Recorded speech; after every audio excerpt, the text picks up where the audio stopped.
The life of a man, Schopenhauer said, is a constant battle with existence itself, and one we're ultimately destined to lose. But maybe the real tragedy isn't the defeat. Maybe it's the illusion that we were supposed to win. She smiled at your scars. Not because she wanted them healed, but because they showed you bled for her. You were taught that women desire strength. But no one told you the full truth. What most women crave is strength that suffers for them, quietly, without breaking. That's the kind of strength they notice, the kind they admire, the kind they test. Schopenhauer saw it clearly.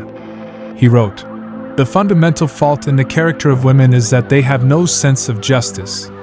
Harsh words, yes. But listen deeper. What he meant was this: justice begins with gratitude. With the ability to recognize a sacrifice and say, "I see you. I honor that." But for her, your sacrifice often isn't something owed a thank you. It's just the way things are. The natural order. You bleed, you carry the weight, you endure, because that's what men do. You were misled not by her wickedness, but by your own wishful thinking. You believed that loving her fully, giving to her openly, suffering for her without complaint, that those things would earn her admiration. But to her instincts, your suffering was never a burden. It was an offering, a sign of your usefulness. Your devotion was not seen as noble, but expected. Schopenhauer once wrote that women exist primarily for the propagation of the species.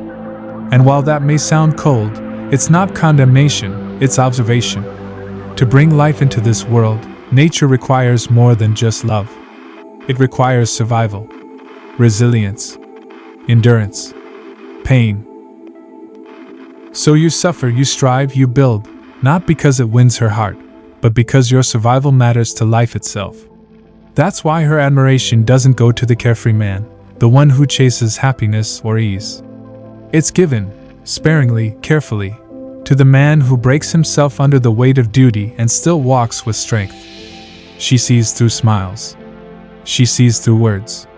What reaches her is the man who hides his pain under armor, who carries burdens without complaint. In the biological game of life, women weren't wired to seek peace. They evolved to admire the one who withstands storms, not the one who avoids them. Schopenhauer put it bluntly. Nature has endowed woman for her protection and defense with the art of dissimulation. In other words, her indifference, her tests, even her silence, they're not cruelty. They're instinct. She doesn't test you because she's trying to destroy you. She tests you because, deep down, she needs to know, can you carry the weight of her world? And if you can't, nature will nudge her to move on. That's not evil. That's survival. That's biology. To her, only the man who endures earns his place. And in this, she becomes both your mirror and your crucible. She reflects your strength, and at the same time, she sharpens it. You suffer, you stumble, you get up again, and slowly, unknowingly, she's shaping you into a man worthy of legacy. A man shaped not by comfort, but by fire. But modern men, we were raised differently. We were fed stories about fairness, emotional openness, and being loved for who we are. We were taught that if we're vulnerable, if we open up, if we're soft, we'll be loved more. But here's the bitter pill. To the primal mind, vulnerability is weakness. And weakness demands rejection. Schopenhauer wasn't preaching hatred of women. He was warning us about the gap between nature and fantasy. He showed us that women, far from being villains, are simply more loyal to nature's laws than men are. And nature? It's ruthless. It respects only what survives. When she loves, Schopenhauer wrote, she loves with all her strength. But at the bottom, there is always something selfish. Selfish not out of cruelty, but out of necessity. Because nature doesn't reward compassion. It rewards utility. So if you've ever wondered why your patience, your kindness, your gentle love went unnoticed or unreturned, look again. She wasn't punishing you. She simply didn't feel it. Because suffering without pride, without presence, Without power, it's invisible to her. That's the trap. The man who suffers and begs becomes invisible. But the man who suffers and understands, he becomes free. Schopenhauer believed that life itself is suffering, and that desire is the root of this suffering. So to expect a woman to transcend her own instincts, to rise above the biological rules that shaped her, that's not just naive. It's a rejection of reality. Woman is by nature meant to obey, Schopenhauer said, not as a command of dominance, but as an insight into balance. A man builds. A woman chooses. A man endures. A woman rewards the one who endures best. If that stings, it's only because it challenges the illusions we were raised with. The idea that love is fair. That women will honor every sacrifice. That if you just do enough, you'll be chosen. You weren't born to be loved for your good heart, your tender words, or your hopeful intentions. You were born to be tested by life, by the world, and yes, by her. And when you stop resisting the tests, when you face them with quiet strength and a knowing smile, you rise above the game entirely. Schopenhauer compared women's minds to children's, not to insult, but to clarify. He said that just as a child lives in the now, so does a woman's instincts live in the immediate. Her concerns are for the tangible, the personal, the here and now. She doesn't conspire to hurt you. She simply can't see beyond what nature wired her to care about: safety, strength, survival. So no, she's not admiring your suffering because she enjoys it. She's admiring your strength to carry it. She's not drawn to ease or comfort. She's drawn to security. And security comes from the man who stands, unshaken, in the middle of a storm. The man who earns her loyalty isn't the one who explains his pain. It's the one who masters it. The one who bears his wounds with quiet dignity. Not to earn her pity, but because he refuses to be ruled by pain. And that's what you must remember. The world doesn't give crowns for complaining. It gives them to the ones who rise above pain, not beneath it. Even in ancient tales, the heroes that women loved weren't the softest or safest men. They were the ones who were exiled, betrayed, abandoned, who faced war and death, but didn't break. Achilles wept, but he still fought. Odysseus suffered, but he returned. And you? You were never meant to escape suffering. You were meant to be forged by it. Your suffering is not a punishment. It's your crucible. And if she seems drawn to it, if she smiles when you grit your teeth and press forward, it's not because she hates you. It's because she sees something rising in you. Something becoming. A man doesn't earn her loyalty through ease. He earns it through endurance. And not just any endurance, the kind that transforms. The kind that suffers with purpose, not self-pity. The kind that shapes a spine of steel under the weight of silence. The modern man has been taught to cry in front of her, to open his heart, expose his fears, show his weakness in the name of honesty. And maybe, once in a while, that works. But more often than not, it doesn't build respect. It drains it. Because instincts run deeper than intellect. You can say the world has changed, that gender roles are outdated. But instincts don't care about social narratives. They care about survival. They care about strength. And deep down, women still respond to what they've always responded to, not the man who complains, but the man who carries the world and keeps walking. The man who suffers and still protects. The man who is wounded and still stands tall. The man who bleeds in silence, not out of shame, but out of discipline. To her primal core, that is safety. That is power. That is beauty.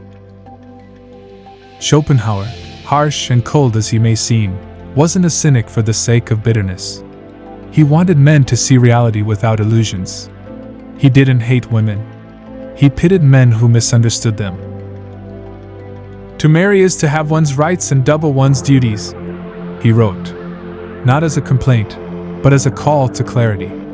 To prepare the soul for what nature demands. You want her admiration? Her devotion? Her loyalty? Then earn it, not through words, not through emotional pleas, but through unshakable sovereignty. Through discipline. Through direction. Stop looking to her to heal your wounds. That's not her role. Her role is to reveal them. She shows you what is weak in you, not because she enjoys your suffering, but because she cannot trust a man who refuses to be forged by it.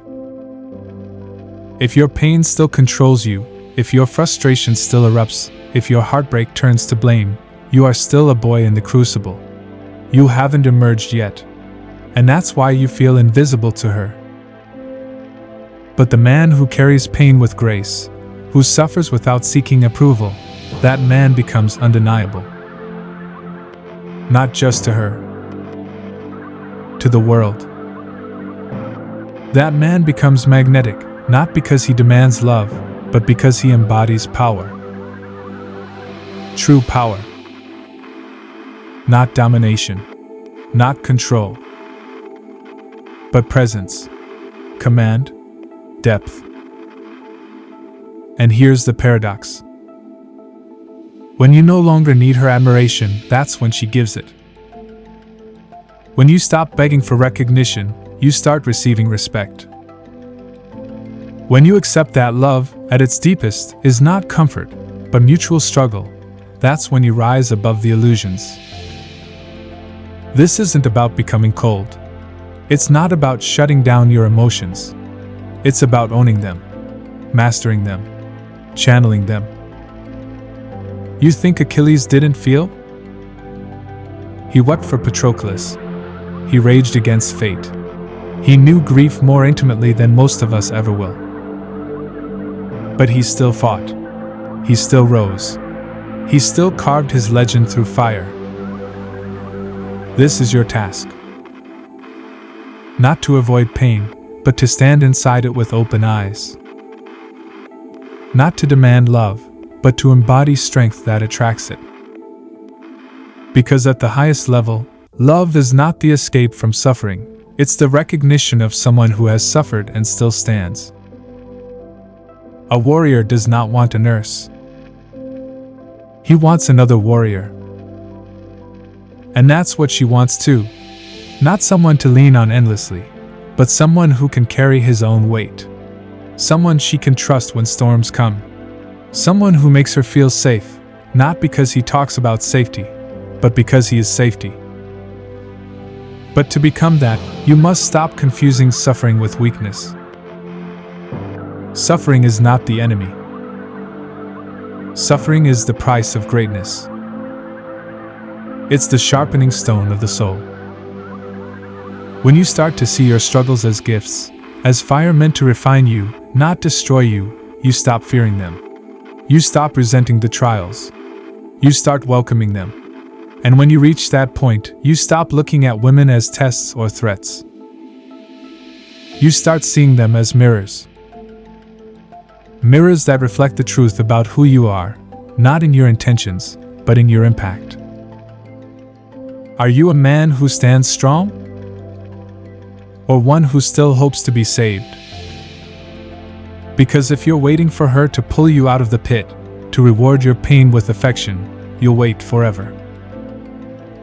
But if you climb out of that pit with your own bloody hands, scarred and breathless, you won't need to ask for anything. She'll see it. She'll feel it. She may not even understand why, but her instincts will move toward you. Because nature recognizes strength. That's how it's always been. That's how it always will be. And if you truly grasp this, something inside you will shift. You'll stop chasing validation. You'll stop explaining your worth. You'll stop waiting for her to make you feel like a man. You'll already be one. You'll become the man who doesn't curse the storm, but builds a stronger ship. The man who doesn't cry out for softness, but welcomes the sharpening of fire. Because in the end, what does it mean to be a man? It means to endure. It means to suffer with direction. It means to rise when every part of you screams to stay down. And when she tests you, when life breaks you, when everything seems lost, that's when you remember. This is not punishment. This is purification. This is the fire that makes you worthy of the crown. Not the crown of dominance. The crown of sovereignty. A man who needs nothing cannot be broken. A man who accepts suffering without shame cannot be shaken. And a man who stands tall in silence, he is the one who is revered. Not pitted. Not pampered. Revered. Because he has faced the forge, and come out forged. If this path feels heavy, that's because it is. There's no shortcut to sovereignty. No hack, no trick, no affirmation that makes you immune to the laws of nature. The truth is simple, but it's brutal. You must build yourself in the dark, far from praise, far from comfort, far from applause. And most of all, far from the need for her to see it. She will test you. Life will test you. And if you flinch, if you crumble, if you beg for someone to make it easier, you fail the test. Not because you're weak forever, but because you haven't yet accepted the terms of the game. You keep hoping the rules will change. But they won't. Because strength, real strength, is not optional. It's the ticket to play. Schopenhauer didn't despise women. He simply saw them through a lens most men today have lost. He understood their instincts weren't made for fairness. They were made for filtering, for survival, for choosing.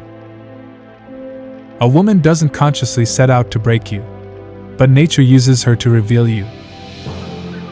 She's not interested in your pain unless it proves your power. Not because she's cold, because her biology has no use for the man who collapses under pressure. In her world, security matters more than sympathy. That's why the modern man, raised to believe in ease, softness, and emotional transparency as the path to connection, finds himself confused and heartbroken.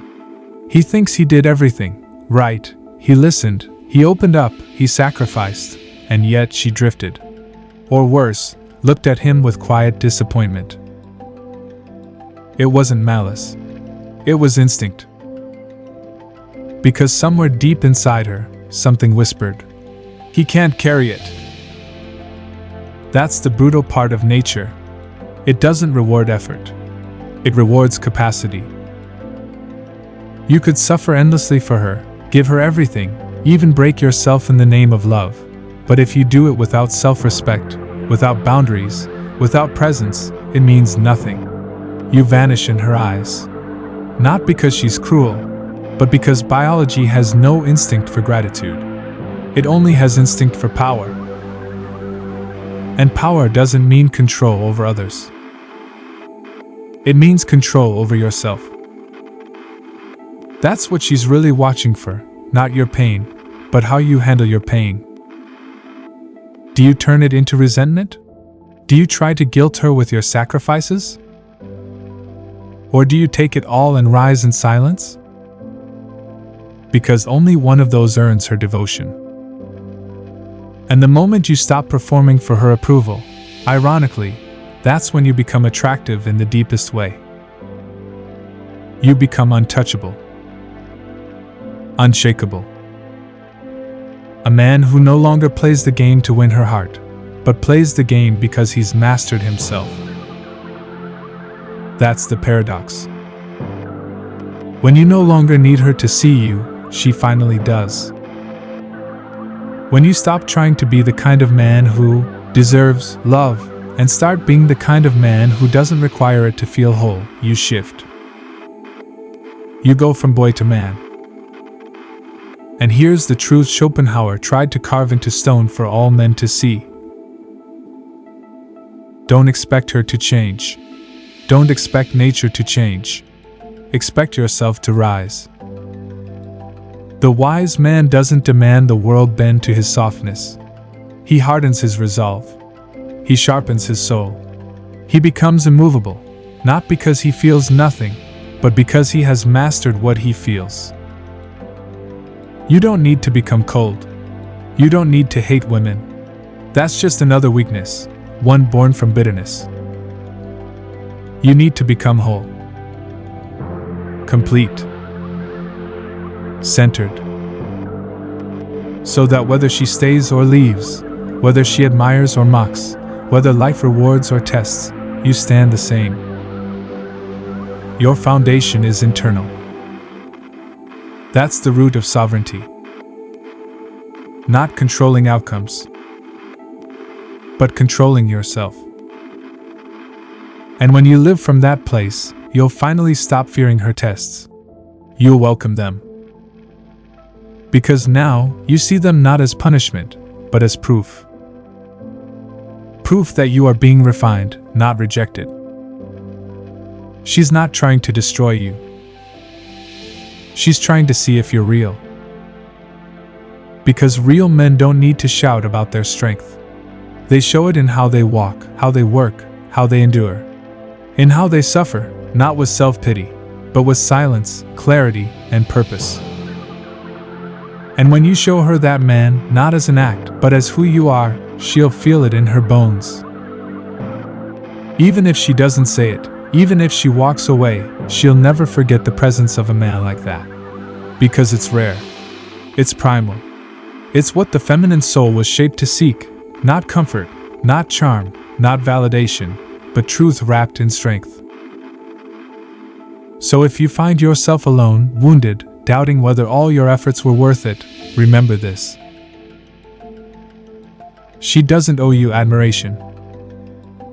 But life will respect the man who earns it. And that man doesn't live for applause. He lives for legacy. He builds for something higher. He suffers with dignity. He walks the fire willingly. And if love comes, it will find him standing, not waiting. Because he doesn't need it to complete him. He already is. This is not a call to reject women. It's a call to understand them. To honor their nature, not by becoming what they want, but by becoming who you were meant to be. A man forged in fire. A man with scars, not complaints. A man who no longer needs the world to soften around him, because he's learned to stand tall in the storm. This is your path. No one else can walk it for you. But if this message spoke to something deep inside you, something ancient, something unspoken, then I ask you to walk with us. Like, share, subscribe. Not for vanity, for brotherhood. Because this isn't just a video. It's a movement. A return to truth, to clarity, to strength. You'll find the support link in the description below. We rise together, beyond illusions, beyond bitterness, beyond the games. We suffer well. We rise anyway. And we walk the path that Schopenhauer pointed toward, not with hate in our hearts, but with fire in our eyes. The rest, brothers, is yours to walk.